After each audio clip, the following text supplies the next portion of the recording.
We turn now to Larry Kudlow, the National Economic Council Director, who joins us this morning from Connecticut. Larry, good to have you here. The president said he's not increasing tariffs on China, and he's allowing American companies to do business with Huawei. That essentially throws that tech firm a lifeline. What did the U.S. get for these concessions?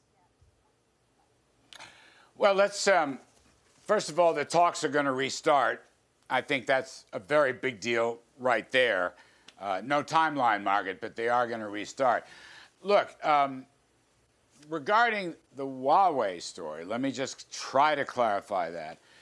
There will be sales from American companies, but only in the sense of the general merchandise, things that are available in other places around the world. Anything to do with national security concerns will not receive a new license from the Commerce Department. I think that's very important. I think people have to understand that. Stuff that's generally available will be probably getting a temporary license from the Commerce Department. We'll see how far that goes. Second point is we are hoping and expecting that China will engage in large-scale purchases of American farm products and farm services. As the talks continue, the talks may not be ending, the talks may not even be solved, but the president believes that China will begin to purchase American agriculture, and that's going to be a big boost to our farmers, and that would be a good faith show that these are serious talks and negotiations. But on those purchases that you say might happen, in the meantime, the existing tariffs still stay in place, so that means the retaliatory tariffs are too. And even with this announcement of China potentially buying more product, according to the USDA, that market for soybean farmers won't recover until 2026 or 2027. They're losing markets the longer this goes on. So how much damage can America stomach? Well, look, that may be. I don't want to forecast that. We'll see if China steps in to fill the void. Our farmers have been terrific. They're patriots. They support the president's dealings with China. Strongest president we've ever had in U.S.-China relations. China's problems, IP theft, forced transfers of technology, problems with getting into cloud services, problems with tariffs, problems with non-tariff barriers. All these things are going to have to be addressed, and that's the only way it'll help the American economy.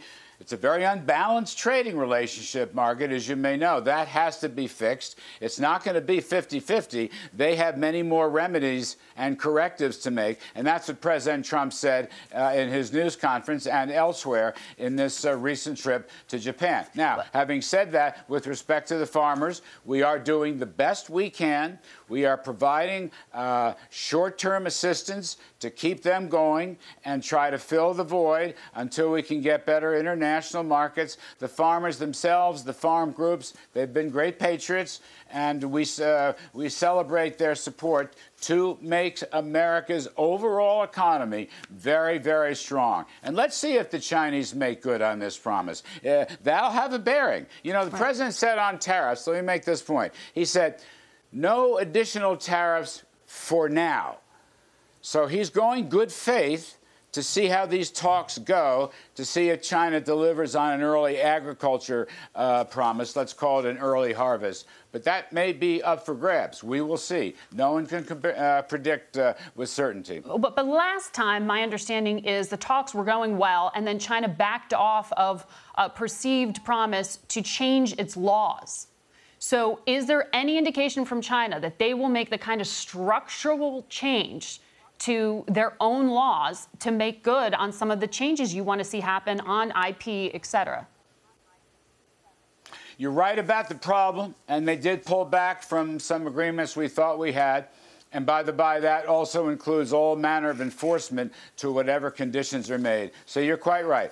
Can I sit here and tell you this all going to work out? No, we don't know that. The teams are going to start negotiating in earnest, Ambassador Lighthizer, Secretary Mnuchin, and others, but we don't know. Okay. This is just a new first step. I always think it's better to talk than not to talk. Sure. We have no assurances, and again, the president himself said several times, We want quality talks. There's no timeline here. The issue is quality, not speed. Well, so we will see if China delivers on some of these significant reforms. Marco Rubio has been raising concerns, though, about what the president just agreed to do with Huawei, that tech firm. He said if President Trump has bargained away recent restrictions on Huawei, then the U.S. Congress will put them back in via legislation. Isn't this undercutting the president's negotiation? And why would the U.S. allow American companies to do business with a firm that is working on surveillance and a national security threat? Well, look, again, I think Senator Rubio's concerns about all manner of national security are correct. They're proper concerns. And I hope that when President Trump comes back, that he and others of us will be able to persuade Senator Rubio that there will be no national security violations, that any additional licensing from the Commerce Department to American companies will be for what we call general merchandise, not national security sensitive.